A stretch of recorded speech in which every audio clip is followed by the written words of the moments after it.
사람들이 율법에 대하여 여러 가지 말을 하게 됩니다. 예수님 당시에도 마찬가지였습니다만 오늘날엔 그때보다 더 심하게 율법에 대해서 이야기를 하죠. 율법을 지켜야 한다. 안 지켜도 된다. 예수님께서 오셔서 율법을 폐하셨기 때문에 이제는 율법하고 우리는 상관이 없다. 그 외에도 여러 가지 교묘하고 그럴듯한 말들을 만들어내어서 사람들을 헷갈리게 만듭니다. 사람을 헷갈리게 만드니까 어떻게 되겠어요? 말씀에 대해서 착각을 하게 됩니다. 말씀에 대해서 왜곡을 하니까 착각하게 되고 믿음에 대하여서 잘못 생각하게 되고 믿음에 대해서 잘못 생각하니까 올바른 신앙생활을 할 수 없게 되는 겁니다. 오늘 우리가 살고 있는 이 세대는 앞으로도 더 심해지겠습니다만은 예수님 당시보다도 또는 한 20년 전보다도 10년 전보다도 이러한 왜곡된 말씀들이 세상에 가득 차 있어요. 심지어는 성경 말씀조차도 왜곡된 성경 말씀들이 굉장히 많습니다. 수십 종류의 성경이 더 잘 번역하고 더 확실히 번역하고 더 진실하게 번역했다라고 주장하면서 성경 종류가 얼마나 많습니까? 우리말 성경만 해도 한글 성경만 해도 10종류가 넘습니다. 영어 성경은 두말할 필요도 없고 희한한 성경도 많습니다. 그리고 이러한 말씀을 통해서 말씀을 자꾸만 왜곡을 시킨다는 거죠. 오늘날도 우리는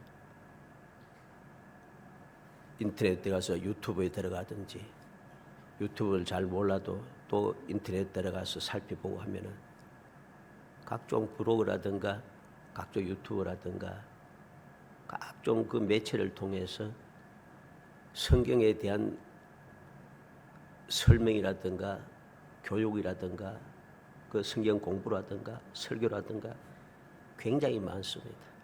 제목만 봐도 사람들이 와 할 정도로 그런 내용이 굉장히 많아요. 저도 간혹 하면서 이렇게 봅니다만 근데 한두 번 보고는 그 다음부터는 이제 안 봅니다. 요즘은. 왜? 좋은 말씀도 있지만은 사람을 헷갈리게 하는 말씀도 참 많다는 거죠.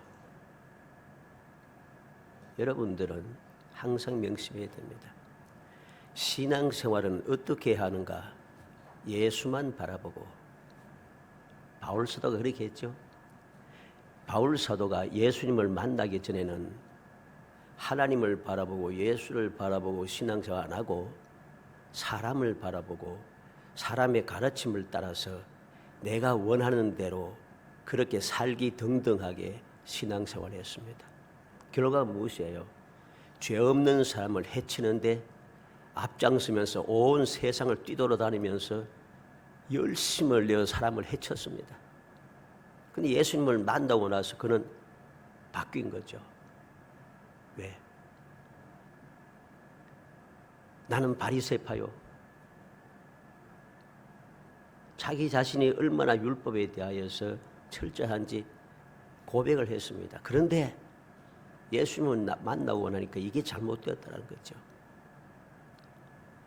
그러고 난 후부터 그는 오직 예수만 바라보는 사람이 되었고 주님의 가르침에 집중하는 사람이 되었고 사람의 율법이 아니라 사람의 교훈이 아니라 하나님께서 친히 선지자들을 통하여 주의 종들을 통하여 기록한 말씀에만 집중하게 됩니다. 예수님 당시의 유대인들이 주장하는 율법은 성경에 기록한 율법이 아니에요. 그래서 예수님께서는 그들의 율법에 대해서 책망을 하지 않습니까? 사람의 교훈으로 가르친다. 이상한 교훈들이 많습니다. 왜? 하나님의 율법을 세상의 것으로 바꿔가지고서는 교묘하게 만들어서 하나님의 말씀대로 살지 못하게 만든다는 것이죠. 그것을 예수님께서는 책망을 하셨습니다. 화 있을진저. 바울 사도는 바로 그 사실을 깨달았죠. 그래서 오늘 우리도 바로 이 말씀을 중심으로 살펴보려고 합니다. 믿음의 사람들이 신앙생활은 어떻게 해야 되는가? 예수님만 바라보고 해야 되는데, 그러면 예수님은 내 눈에 지금 보이지 않는데 어떻게 바라볼 것인가? 하나님께서 말씀하신 그 말씀을 중심으로 해서 하나님께서는 이러한 때 무엇이라고 말씀하셨는가? 이러한 때 어떻게 하라고 명하셨는가? 이렇게 내가 잘못 알고 있을 때 하나님께서 무엇을 교훈해 주셨는가? 너무나도 답답하고 어려워서 감당할 수 없는 일을 당했을 때 하나님께서는 어떻게 역사하셨는가? 기적을 통해서 역사하셨죠. 이 모든 것을 다 바로 보시면서 우리는 그렇게 신앙생활을 해야 하는 겁니다. 그게 무엇입니까? 한마디로 하면 성경 말씀이죠. 예수님께서 친히 율법에 대하여서 말씀하셨습니다. 17절 말씀에 내가 율법이나 선제를 폐하러 온 줄로 생각하지 말라. 폐하러 온 것이 아니요 완전하게 하려 함이라. 예수님께서는 율법에 대해서 분명하게 말씀했습니다. 내가 율법이나 선제를 폐하려고 오지 않았다. 폐하러 온 것이 아니라 율법을 완전하게 하기 위해서 왔다고 말씀하고 있습니다. 그런데 오늘날 왜 사람들은 자꾸만 율법에 대해서 이러쿵저러쿵 말이 많습니까? 안 지켜도 된다고? 주님께서 오셔서 폐하셨다고? 왜 그렇게 주장하고 이상한 논리를 가지고 사람들 헷갈리게 합니까? 우리는 그러한 이야기에 귀 기울여서는 안 됩니다. 아무리 유명한 사람이고 아무리 대단한 사람이라 할지라도 그러한 소리에 귀 기울여서는 안 되는 거예요. 예수님께서 하신 말씀을 통해서 오늘 신앙생활 기본 15번째 율법에 대하여라고 하는 주제로 살펴보려고 합니다. 율법에 대하여. 오늘은 율법이 무엇인가 하는 것을 말씀하고 다음 주간부터는 하나님 예수님께서 완전하게 하신 율법이 무엇인가 하는 것을 살펴보려고 합니다. 그 전에 율법이 무엇인지부터 알아야 되겠죠. 그래서 예수님의 말씀을 중심으로 성경에 가르친 말씀 있는 그대로 살펴서 온전한 믿음, 올바른 신앙생활을 함으로써 예수님께 인정받고 예수님께 칭찬받으며 이 험한 세상에 아무도 나를 도와줄 자 없고 외로울 수밖에 없는 이 세상에서 전지전능하신 하나님 성삼위일체께서 나와 함께 하시는 그런 천국의 삶, 불행이 가득 찬 세상에서 하나님께서 함께 하셔서 나를 돌봐주심으로 우리의 삶이 행복이 넘쳐나는 그러한 귀한 성도들이 되시기를 주의 이름으로 축복합니다. 먼저 예수님은 율법의 1.1획도 다 이루었다고 말씀하십니다. 18절에 진실로 너희에게 이르노니 천지가 없어지기 전에는 율법의 1.1획도 결코 없어지지 아니하고 다 이루리라. 우리는 명심해야 합니다. 천지가 없어지기 전에는 율법의 1.1획도 결코 없어지지 않는다는 거죠. 그리고 그 말씀을 다 이룬다, 율법을 다 이룬다고 말씀합니다. 누가복음 16장 17절에는 율법의 한 획이 없어 떨어짐보다 천지가 없어짐이 쉬우리라. 주님 그렇게 말씀하십니다. 율법의 한 획이 떨어져 없어지는 것보다는 천지가 없어지는 것이 더 쉽다. 예수님께서 이렇게 율법에 대해서 말씀하고 있습니다. 그런데 오늘날 우리는 어떠합니까? 말씀을 율법은 지킬 필요가 없다고 주장하면서 예수님께 오셔서 은혜를 주셨기 때문에 그 은혜를 믿는 사람은 다 구원받고 천국에 간다 주장하면서 이 율법을 안 지켜도 된다 하면서 또 어때요? 또 웃기게도 사람들이 원하는 축복에 대한 말씀이 구약에 많습니다. 그러니까 그 구약 말씀을 막 찾아가지고서는 또 축복에 대해서는 또 구약을 또 찾는 거예요. 웃기지 않아요? 이 잘못된 믿음에서 벗어나야 하는 거예요. 주님께서 분명히 말씀하신 걸 기억해야 됩니다.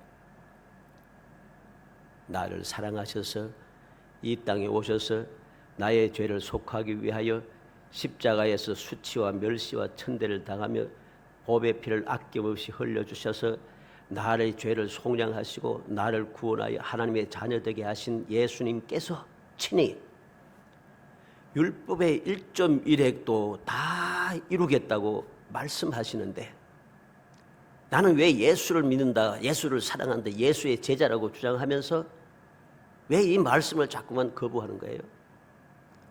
이 말씀을 거부하면서 왜 또 축복에 대한 말씀은 또 주구장창 붙잡고 살아가요? 이러한 망령됨에서 우리는 반드시 벗어나야 합니다. 이 망령됨을 버리지 않으면 우리의 믿음은 거짓된 믿음이 되는 거예요. 거짓된 믿음이 되어서 거짓된 믿음으로는 절대로 올바른 신앙생활을 할 수가 없어요.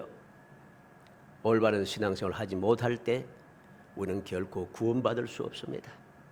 천국에 들어가지 못한다는 사실을 알아야 됩니다. 착각해서는 안 되는 거죠.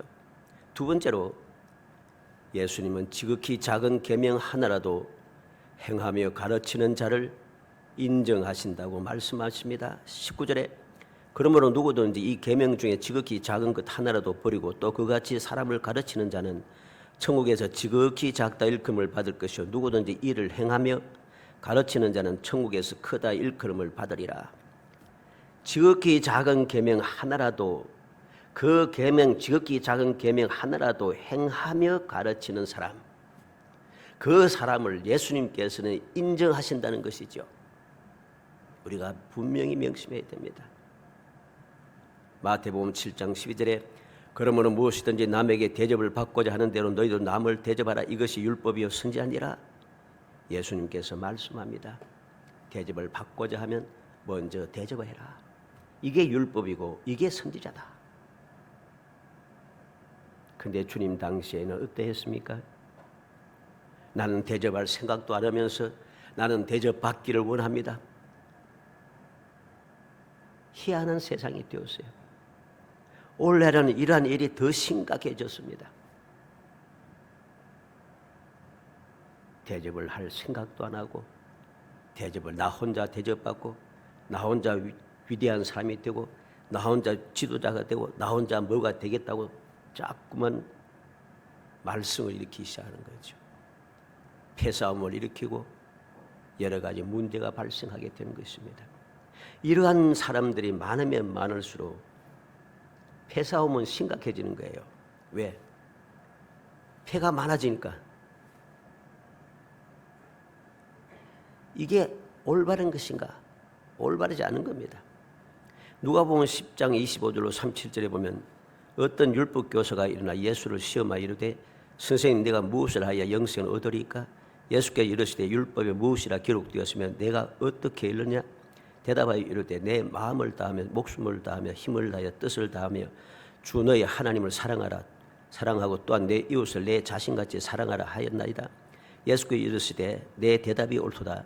이를 행하라. 그리하면 살리라 하시니 그 사람이 자기를 옳게 보이려고 예수께 여짜되 그러면 내 이웃이 누구니까? 예수께서 대답하여 이르시되 어떤 사람이 예루살렘에서 여리고로 내려가다가 강도를 만나며 강도들이 그 옷을 벗기고 때려 그의 죽은 것을 버리고 갔더라. 마침 한 제사장이 그 길로 내려가다가 그를 보고 피하여 지나가고 또 이와 같이 한 레위인도 그곳을 이르러 그를 보고 피하여 지나가되 어떤 사마리아 사람은 여행하는 중 거기 이르러 그를 보고 불쌍히 여겨 가까이 가서 그 기름과 포도주를 그 상처를 붓고 상처에 붓고 싸매고 자기 짐승에 태워주고 주막으로 데리고 가서 돌보았느니라. 그 이튿날 그가 주막 주인에게 데나리온 2를 내어주며 이르되 이 사람을 돌봐주라. 비용이 더 들면 내가 돌아올 때 갚으리라 하였으니 내 생각에는 이 세 사람 중에 누가 강도 만난 자의 이웃이 되겠느냐? 이르되 자비를 베풀은 자입니다. 예수께서 이르실 때 가서 너도 이와 같이 하라. 어떻게 하면은 영생을 얻겠습니까? 요즘 말로 하면 어떻게 하면 천국에 가겠습니까? 구원을 받겠습니까? 이 말이죠. 어떻게 하면 구원을 받습니까? 어떻게 하면 천국에 들어가요? 제사장이 되면? 율법에 능한 레위인이 되면? 아닌 것입니다.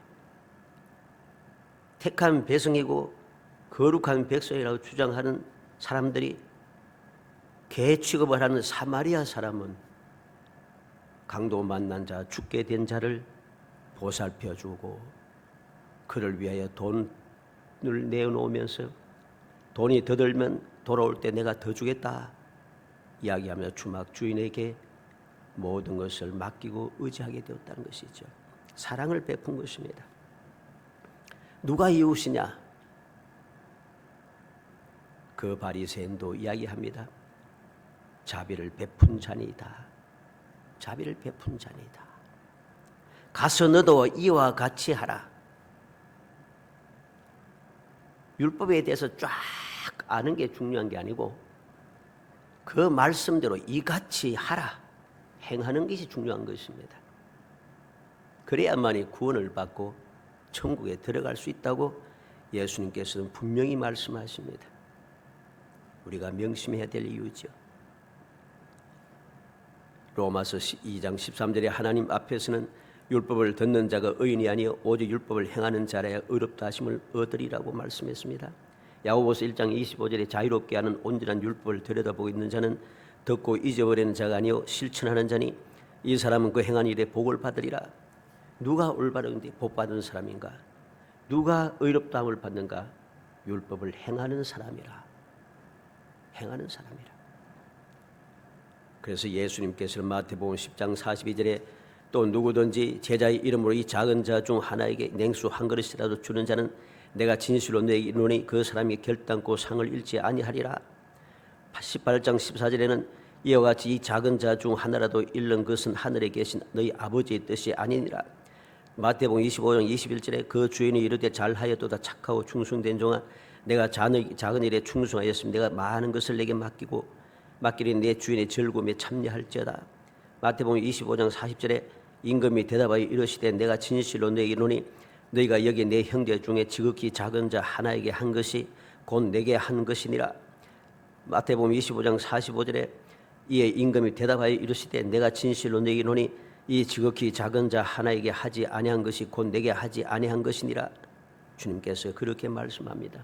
누가복음 12장 32절에 적은 무리여 무수하지 말라 너희 아버지께서 그 나라를 너희에게 주시기를 기뻐하시느니라고 말씀하셨고 누가복음 16장 10절에는 지극히 작은 것에 충성된 자는 큰 것에도 충성되고 지극히 작은 것에 불의한 자는 큰 것에도 불의하다고 예수님께서 분명히 말씀하십니다. 요한복음 6장 9절에 여기 한 아이가 있어 보리떡 5개와 물고기 2마리를 가지고 있나이다. 그러나 그것이 이 많은 사람에게 얼마나 되겠사옵나이까?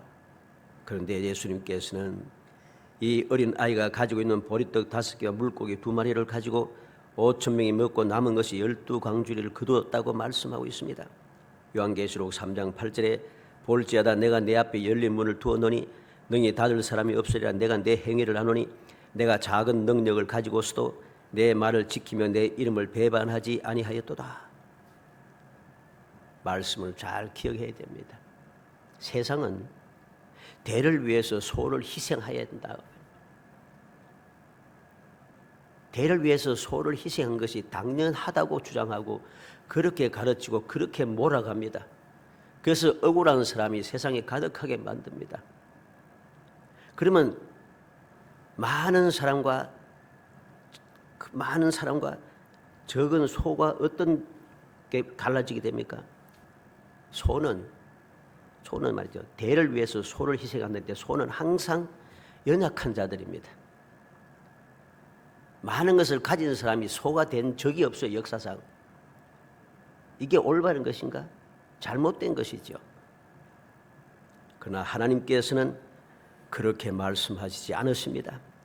예수님께서는 율법을 완전하게 하시기 위해서 오신 예수님께서는 작은 것을 대를 위해 희생해야 된다고 말씀하지 않으세요. 작은 것이 중요하다고 말씀하고 있습니다. 사랑하는 성도 여러분, 주님의 말씀에 대해서 다시 한번 마음에 새기시기 바랍니다. 세 번째로, 예수님은 서기관과 바리새인보다 더 나아야 천국에 간다고 말씀하십니다. 20절에 내가 너에게 이르노니 너희 의가 서기관과 바리새인보다 더 낫지 못하면 결코 천국에 들어가지 못하리라. 명심해야 됩니다. 서기관과 바리새인보다 더 의롭지 못하면 천국에 못 간다고 해요. 이 더 낫지 못한 의가 대해서 우리는 어떻게 알 수 있습니까? 마태복음 23장 1절로 36절에 보면은 화 있을진저 너희 서기관과 바리새인들이여 하는 말씀이 쫙 기록되어 있습니다. 그 내용이 요약하면은 외식하는 자를 거죠. 외식이 무엇입니까?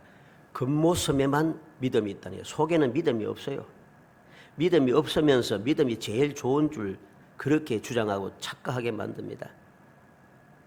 또 그들은 어떠한 사람들입니까? 말씀을 왜곡시켜서 사람들을 잘못 가르치고 잘못 알게 착각하게 해서 망하게 만드는 사람들입니다.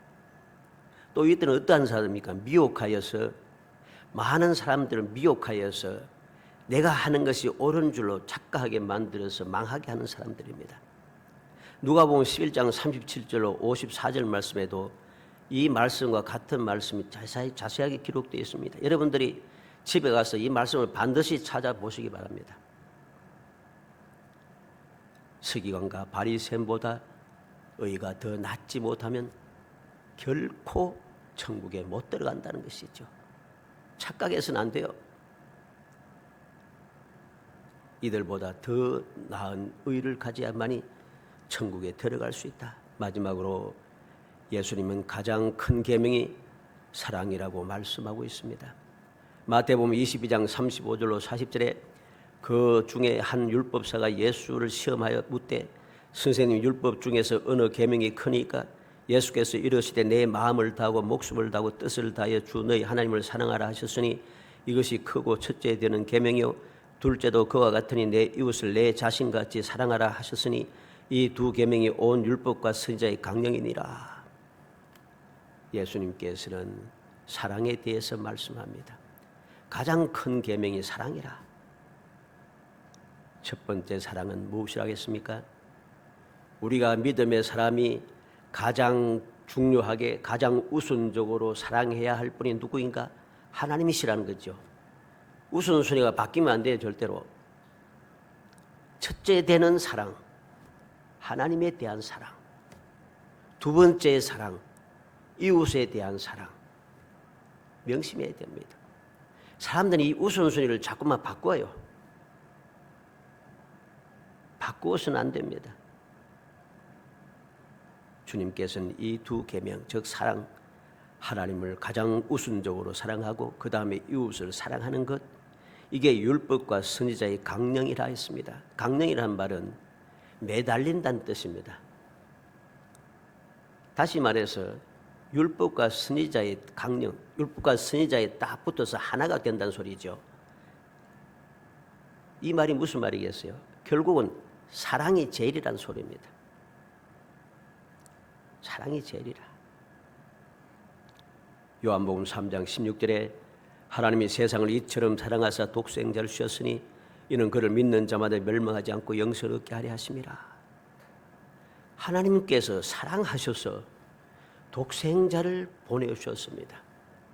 그래서 우리가 구원을 받게 된 거예요. 그러면 우리는 어떻게 해야 되겠습니까? 사람을 더 사랑해야 됩니까? 나를 더 사랑해야 됩니까? 아니죠. 나를 사랑하여 독생자를 희생하신 하나님을 먼저 사랑하는 것이 올바른 순수가 되는 것입니다. 갈라디아 2장 20절에 내가 그리스도와 함께 십자가에 못 박혔나니 그런즉 이제는 내가 사는 것이 아니라 오직 내 안에 그리스도께서 사시는 것이라. 이제 내가 육체 가운데 사는 것은 나를 사랑하사 나를 위하여 자기 자신을 버리신 하나님의 아들을 믿는 믿음 안에서 사는 것이라. 바울 사도는 예수님을 만나고 나서 나의 사랑은 어디에 있어야 하는가 하는 것을 깨닫게 되었습니다. 그래서 내가 지금 사는 것은 나를 사랑하셔서 나를 위하여 자기 자신을 버리신 예수를 믿는 믿음 안에서 나는 지금 살고 있다. 예수님의 사랑 안에서 내가 살고 있는데 예수님 사랑보다 더 우선된 사랑이 있어서는 안 된다는 소리죠. 로마서 13장 8절로 10절에 피차 사랑의 빛 외에는 아무 것이 있든지 아무 빛도 지지 말라. 남을 사랑하는 자는 율법을 다 이루었느니라. 간음하지 말라, 살인하지 말라, 도둑질하지 말라, 탐내지 말라 한 것과 그 외에 다른 계명이 있을지라도 내 이웃을 내 자신같이 사랑을 하신 그 말씀 가운데 다 들었느니라. 사랑은 이웃에게 악을 행하지 아니하나니 그러므로 사랑은 율법의 완성이니라. 바울 사도는 앞서 말씀드렸습니다만 예수님을 만나기 전에는 살기 등등하여 죄 없는 사람들을 해치는 데 열심이었습니다. 그러면서 그는 생각하기를 율법을 잘 지키고 있다고 생각했습니다. 율법을 잘 지키고 있다 생각했어요. 죄 없는 이웃을 죽이면서 율법을 잘 지키고 있다고 생각했어요. 그러니까 예수님을 만나 보니까 내가 이 하나님의 사랑을 내가 저버린 존재다. 잘못된 것을 깨닫게 된 것이죠. 갈라디아 3장 17절로 19절에 내가 이것을 말하노니 하나님께서 미리 정하신 언약에 430년 후에 생긴 율법이 폐하지 못하고 그 약속을 헛되게 하지 못하리라. 만일 그 율법이 율법에서 난 것이면 약속에서 난 것이 아니라 그러나 하나님이 약속으로 말미암아 아브라함에게 주신 것이라. 그런데 율법은 무엇이냐? 범법함으로 더하여진 것이라. 천사들을 통하여 한 중보자의 손으로 베푸신 것인데 약속하신 자손을 오시기까지 있을 것이라. 여기 말씀에서 바울 사도는 예수님을 만나고 난 다음에 예수님께서 율법을 완전하게 하시기 위해 오셨다고 하는 뜻을 올바르게 깨달은 거예요. 율법이 무엇인가? 사람들은 율법을 지켜야지 하나님의 백성이라고 주장하고 가르치고 그렇게 생각합니다. 아닙니다. 하나님의 말씀을 지켜서 하나님의 자녀가 된 것이 아니에요. 오늘 갈라디아 말씀대로 하나님께서 아브라함을 택하시고 언약을 세우셔서 하나님의 백성이 되게 하셨어요. 바로 그 백성에게 그 백성이 올바르게 하나님을 섬기지 않으니까 올바로 섬겨야 된다고 섬기는 방법을 가르쳐서 주신 것이 율법이에요. 이게 사실 알아야 돼요. 그런데 사람들은 자꾸 착각하는 거예요. 명심해야 됩니다. 하나님께서 언약을 먼저 주셨다. 우리가 이 사실을 망각하게 되면은 주님께서 이 땅에 오셔서 죄 사하는 그 죄 사함에 위해서 속죄제가 되어 주셨다라고 하는 이 약속이 나와 상관이 없어지는 거예요. 그래서 주님께서는 율법을 완성하시기 위해서 오셨는데 어떻게? 우리는 하나님의 백성이 아니었어요. 원래는 아브라함의 자손이 아니잖아요. 근데 어떻게 아브라함의 자손이 되어요?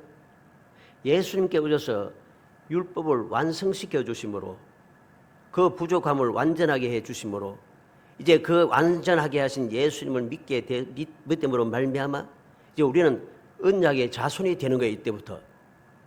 그래서 우리는 구원받게 된 것이죠.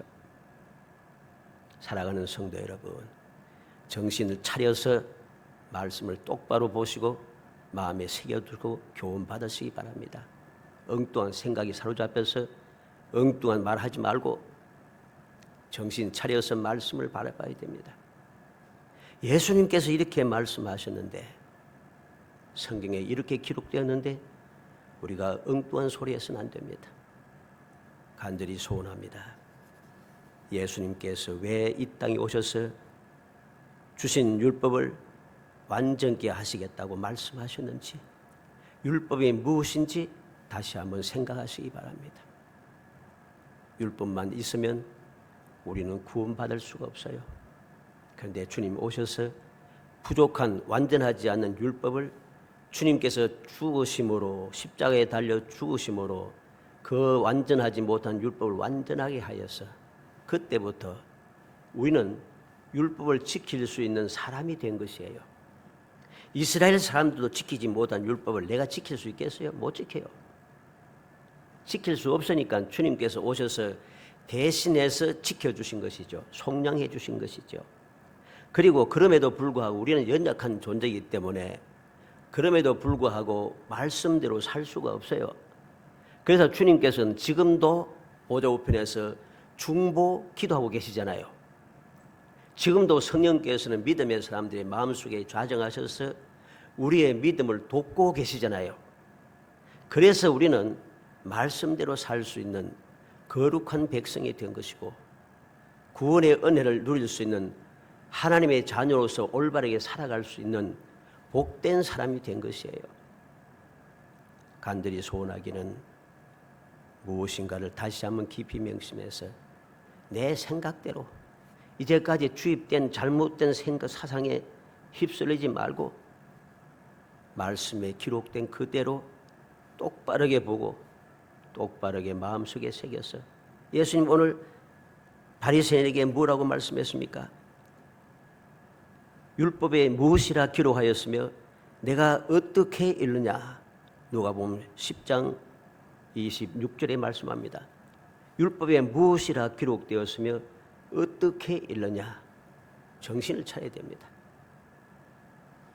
성경에 어떻게 기록되었으며 나는 그 성경 말씀을 어떻게 읽고 있는가? 정신을 차려서 읽고 정신 차려서 보아야만 합니다. 그리고 그 말씀대로 행해야 합니다. 가서 너도 이와 같이 하라. 우리 모든 성도들이 올바른 주님의 말씀을 마음에 새겨서 율법이 무엇인가? 왜 주님께서는 율법을 폐하지 않으시고 율법을 완전하게 하기 위해서 오셨다고 말씀하셨는가? 그 이유를 마음에 새기고 또 새겨 여러분들의 이후의 삶이 이제까지와 달리 불행한 삶, 행복하지 못한 그런 삶이 아니라 내가 비록 믿음이 쫙 다 할지라도 모든 사람들이 보기엔 내가 보잘것없는 존재라 할지라도 모든 사람들이 주장하는 대를 위해서 희생해야 되는 소밖에 되지 못한 존재라 할지라도 주님의 귀하신 말씀을 마음에 새겨서 세상은 나를 소라고 이야기하지만은 희생해야 된다고 하지만은 하나님께서 나를 가장 귀하게 보시는 존귀한 존재, 나는 행복한 사람이라 이 굳건한 믿음을 가지고 세상을 이겨내며 살아가는 여러분들의 삶 속에 항상 주님께서 베풀으신 기적을 날마다 체험하며 행복한 삶을 이어가는 복된 성도가 되시기를 주의 이름으로 축복합니다. 은혜 감사합니다. 사랑하여 주셔서 택하여 주시고 택한 저희들로 하여금 주님의 뜻을 다시 한번 마음에 새기게 하심을 감사합니다. 주님께서 이 땅에 오신 것은 율법을 폐하기 위해서 오신 것이 아니라 율법을 완전하게 하기 위해서 오셨다고 말씀하셨음을 이 시간 저희들의 마음에 살폈습니다. 주여 믿음을 주옵소서, 지혜를 주옵소서, 믿음의 눈을 뜨고 주의 말씀을 보게 하시고 믿음의 귀를 열어 주의 말씀을 듣게 하시며 믿음의 마음을 가득 채워주이사 주의 말씀대로 행할 수 있도록 성령께서 도와주옵소서. 예수님의 이름으로 기도합니다. 아멘.